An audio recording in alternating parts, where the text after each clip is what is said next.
everybody, I'm Simon Preston. Welcome back to Reggae Boys Commentary, your platform for everything Jamaican football related. How's everybody doing? Everybody doing okay?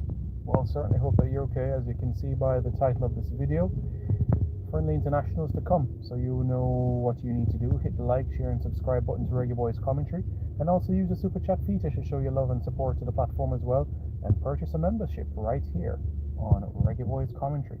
So, Jamaica against Trinidad and Tobago. You would have heard the president of the Jamaica Football Federation, Mr. Michael Rickett, speaking at the last press conference of 2024, highlighting that this is something that we're planning, and it's great that we are aware about this.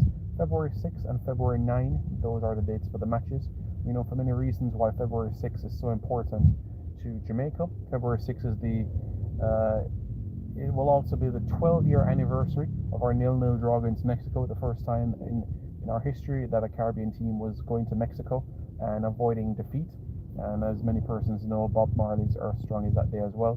So February 6th holds a very dear heart in the place of Jamaicans. So February 6th and February 9, those are the dates for the games. February 6th at the Montego Bay Sports Complex, and February 9 at the Anthony Spalding Sports Complex. February 6th kickoff is 7:30, and February 9 kickoff will be at 8 p.m. So that is the information so that you are aware of these two matches in particular. Okay, so Trinidad and Tobago, we know it is a team, our biggest rivals in the Caribbean. There's so much to say about them. I always liken it to Liverpool against Manchester United. I always look at it from that sort of perspective.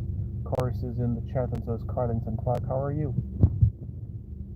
Hope you're doing well. So, as persons are aware, I look at it as Liverpool as Trinidad and Tobago, and Jamaica as Manchester United for many reasons. Trinidad's last Caribbean Cup triumph, 2001. We know Liverpool, 1990 was their last title before the 2020 crown. As we know, in terms of from a Jamaican standpoint, winning 6 Caribbean Cup titles to our credit. So it's a massive game, 2 massive games, and we all know the reason why, what this means in the history and the heritage of this game. Beat them in the Gold Cup 4-1. Our most recent matches though was last year in Trinidad, defeating them 1-0, and there's a 0-0 draw as well. We know exactly what it meant as well in preparation for the Nations League, World Cup qualifying, and also the Copa America as well. We also saw where Kahim Dixon scored on his debut for Jamaica, a debut given to Shaquan Davis, and both individuals have been in every camp for Jamaica since, and Richard King as well was in every camp for Jamaica in the calendar year of 2024. So it goes to show that the domestic-based camps that do happen, there is a pathway that we've seen.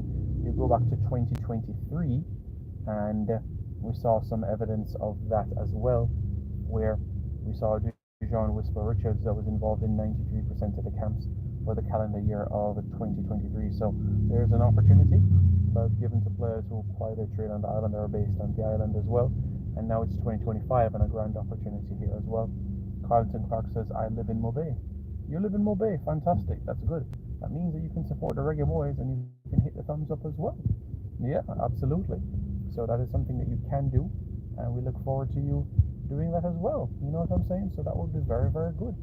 So go support the Reggae Boys. Sherman Scott says, one done. Big up. Big up, Mr. Scott. I hope you're well.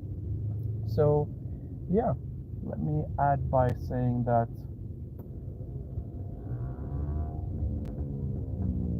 these games against Trinidad, we're preparing for the CONCACAF Gold Cup play-in. Not play-in, rather, the Gold Cup prelims. CONCACAF Gold Cup prelims against St. Vincent and the Grenadines. As we know, we're going to play St. Vincent and the Grenadines home and away. So we're playing the same opposition twice. And these Trinidad set of games serves as a great preparation as well. So we're eagerly looking forward to it, and an opportunity for Coach McLaren and the entire technical staff to be able to analyze the domestic-based players as well. So all in all, you have to look at the positives, and there are so many. Opportunities will be given. Of course, players will make their debut for Jamaica, and who can say that there's a prouder moment than making your debut for Jamaica? I don't think anybody in this world can say that there's a prouder moment and representing your country. So it's going to produce loads of opportunities from that sort of aspect. So it's good news, and we can't wait to see what lies ahead. So those are the matches. The ticket prices will be confirmed in due course for fans so that they can be aware about. Yeah, you're absolutely right, Carlington Clark, 100%. So persons can be fully aware about that. Okay, so we know the scenario in relation to these matches. We have the kickoff times. We will have further information in relation to the ticket prices that will come in due course. And in another aspect of things, in terms of live streaming of the game for fans who are in the diaspora, plans are being put in place so that these games can be live streamed on JFF Live at a cost, and certainly that will come in due course. A person will have to purchase membership to JFF Live to be able to watch the games, so we can look forward to further information in that in due course. Shamar Gordon says, up Mr. P. Jason Guna TV says, bless up Simon, bless up Jason. Hope you're doing well. So again, for those individuals, in case you're just joining, Jamaica against Trinidad and Tobago, that is on February 6 and February 9 in terms of the games itself. February 6 at 7:30 p.m. and February 9 at 8 o'clock. Those are the kickoff times of the matches. February 6 at the Montego Bay Sports Complex and February 9 at the Anthony Spalding Sports Complex. Those are the dates and venues of the games, and of course a great opportunity for the domestic based players to be able to strut their stuff and impress ahead of the next FIFA window, which is of course in March. And I highlighted already within this video about what took place last year prior to the March FIFA window, where opportunities were given, and as highlighted, players such as Kahim Dixon and Shaquan Davis, and Richard King, they were part of every single call-up for Jamaica in 2024. You know what I'm saying? So massive journeys. You think about Shaquan Davis, 1 cap, 1 medal for Jamaica. You think about Kahim Dixon scoring on his debut, made his second appearance for Jamaica, and then 2 weeks later getting his first medal for Jamaica. Richard King, what a 2024 he had. You just have to give that guy a round of applause. JPL medal, Caribbean Cup medal, Nations League medal, 3 medals for Jamaica in the calendar year of 2024. Richard King, that young man is going places, and I'm very, very proud of his progress. Very, very proud of his progress. Okay, Jason, duly noted. I'm not sure the reason for the audio being low, but duly noted. Thanks. Yes, that is correct, Jason. Well, of course, what you find is games of national importance. Okay, that helped quite a bit. Whatever you just did. Okay, no problem. So, for Coach McLaren and the entire technical staff, he'll give an opportunity to look at the domestic-based players, and a great opportunity for him to see what is on the island. Of course, he's been to numerous JPL games so far, but right now he'll have an opportunity to see many of them in a camp. Of course, JPL players have been called up since his first camp in September. We've seen Adrian Reed, Shaquan Davis in camps, Richard King, Romeo Guthrie as well, Joshawn Anglin. So he's had an opportunity to see a handful of Jamaica Premier League players in camps already. So this opportunity where he'll see more, so he'll be able to have that opportunity as well. So we eagerly look forward to that. Shamar Gordon says, good game yesterday, my neighbor. The Red Devils are marching on. The Reds go marching on, they say. Yeah, I'm going to be honest with you, Shamar Gordon. Unpopular opinion, but I think that Michael Carrick is one day going to be the Manchester United manager. I think Michael Carrick is learning his craft very, very well at Middlesbrough. And I know many people are saying, Simon, but what about Kieran McKenna? And Kieran McKenna has had some good moments at Ipswich. That is an absolute fact. I just personally feel that Michael Carrick has the potential to be a fantastic manager. He has the tools, the acumen, the knowledge, the experience. I do think at some point in the future, we're going to see Michael Carrick as manager of Manchester United. At some point. So if he already says, bless up, Simon, big up. Dude, man, all the best to you, man. All the best to you. Well, Carlington Clark, don't say last 2 games. in World Cup qualifying, because technically they're not. They're the last two games in this round in World Cup qualifying. They're the last two games in this round of World Cup qualifiers. We have the British Virgin Islands and we have Guatemala. And by finishing in the top two in this group, that means we advance to the third round. And in the third round, you're going to have 3 groups, 4 teams in each group, and the group winner of each of the 3 groups will advance to the World Cup. So we're not halfway there yet. We're 8 games away from qualifying for the World Cup. We're going to have to wait and see Tuffy ready, because as you know, MLS, USL based players, they'll have pre-season simultaneously. So you do have some environments that may say okay, and some environments might say no, we're going to Hawaii for pre-season, or we're going to the Middle East for pre-season. Different clubs have different philosophies when it comes to that. Sometimes you may get a week off, or it may not be hard and fast when it comes to pre-season, and some are different. So each club is going to be different from that sort of standpoint when it comes to pre-season obligations and training. So you're just going to have to wait and see.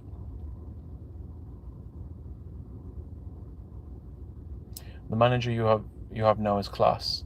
Almarim, he is learning his craft. He has shown good signs. There is tremendous potential for him to be a world-class manager. He is doing the right things.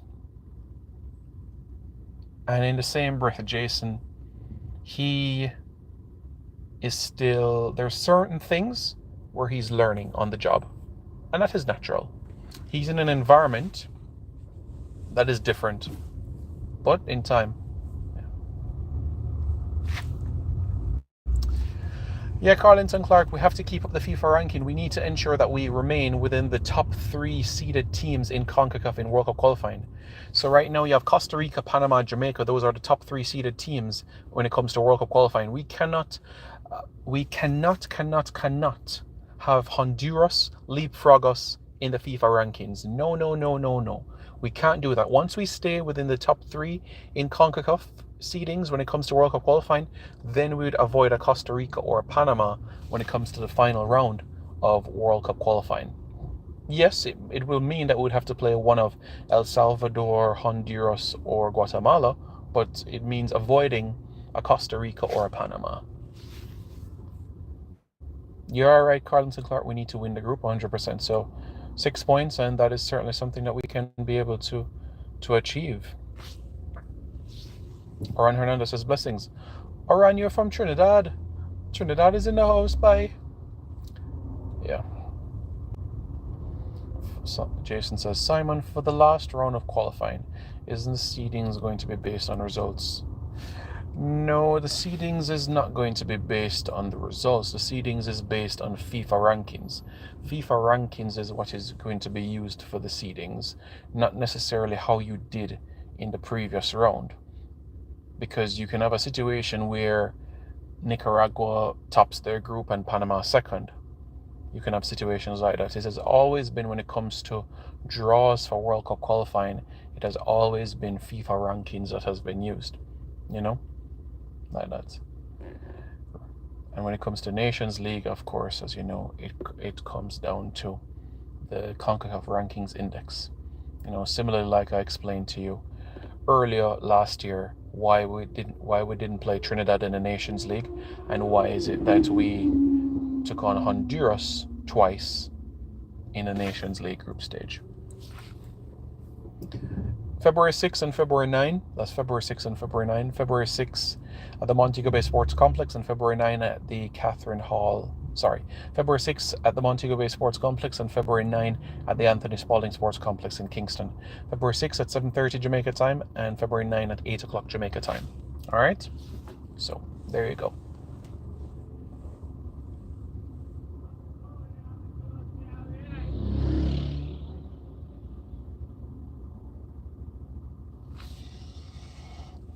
Yeah, I understand you, Shamar. But for me, though, once you're learning your craft in the championship, for me, trophies, it's not the priority for me if you're a manager in the championship. You're looking at stability as a club. Are you consistently getting into the playoffs or to those positions? Are you consistently challenging for automatic promotion? And to answer those questions, it has to be yes from a Michael Carrick standpoint. And he's in an environment where I know that he will consistently be competing for promotion to the Premier League. So Michael Carrick now is 44, 43, 44. And with all of that being said, by the time he's in his late 40s, it wouldn't surprise me that he becomes manager of Manchester United Football Club.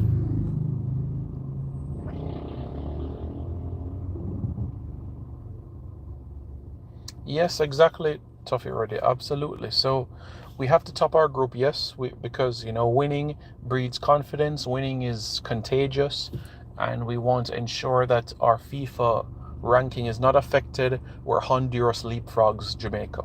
We cannot afford that to happen. Honduras, El Salvador, they cannot leapfrog us. So, with that being said, topping the group, very, very important. Right? Good. The next aspect of things now is ensuring that our FIFA ranking is up. And what does that mean? That means against St. Vincent and the Grenadines, picking up 2 wins. That means come June, maximum points, British Virgin Islands and Guatemala. So those 4 games right there, they're huge FIFA points up for grabs. And it's very important that we be able to get those FIFA points. Yeah, Shamar, because he's born in 1981. So that means this calendar year, which is 2025, he's going to be 44 this year because he was born in 1981. You know what I'm saying? You should read his book when you get a chance. You should read his book. It talks about the stories about being a Newcastle lad and, going down south playing for a team in London. I always wondered why he never got the opportunity at Newcastle United. But he paved the way. It was so interesting that he was so close to signing for Arsenal. And then here comes Cesc Fabregas. And then that opportunity is gone. But guess what? Blessing in disguise. He eventually signed for Manchester United and won every trophy available for him. Won everything. Premier League, Champions League, Europa League, FA Cup, League Cup, Charity Shield, FIFA Club World Cup. So it was that blessing in disguise that he didn't go to Arsenal. And everybody knows why.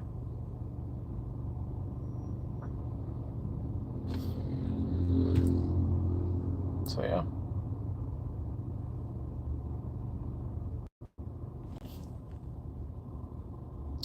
Today is Monday. Yep, and in due course we'll provide information in relation to when the squad for the Trinidad game will be out. Usually that comes a couple of days before. That's when we unveil it a couple of days before. So we'll have that information in due course, okay? So that everybody's aware. But at least everybody has information now. February 6, February 9, tickets, information in relation to ticket sales that will come at some point. So everybody is aware, okay? So everybody can be able to know that, okay? So hopefully everybody garner this information, understand exactly what I said, and we can progress forward, eh? Yep. So folks, you all know what you need to do. You need to hit the like, share, subscribe button to Reggae Boys Commentary for more content as the Reggae Boys get set to face Trinidad and Tobago in big games ahead. Can't wait. So you know what you need to do. Be at the Montego Bay Sports Complex February 6th. Be at the Anthony Spalding Sports Complex on February 9. Sounds good? Sounds like a plan? But yeah. 10 days? No. It's not a FIFA window. But there will be domestic camps starting next week. So that is good, you know.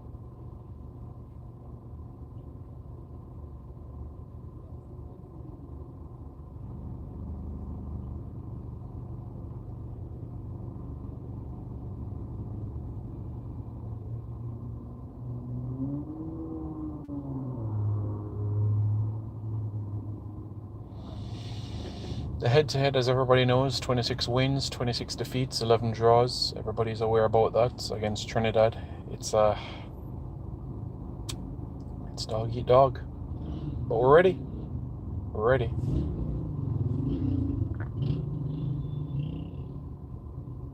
So we can't wait. Thank you guys for tuning in. Don't forget, like, share, comment, and subscribe.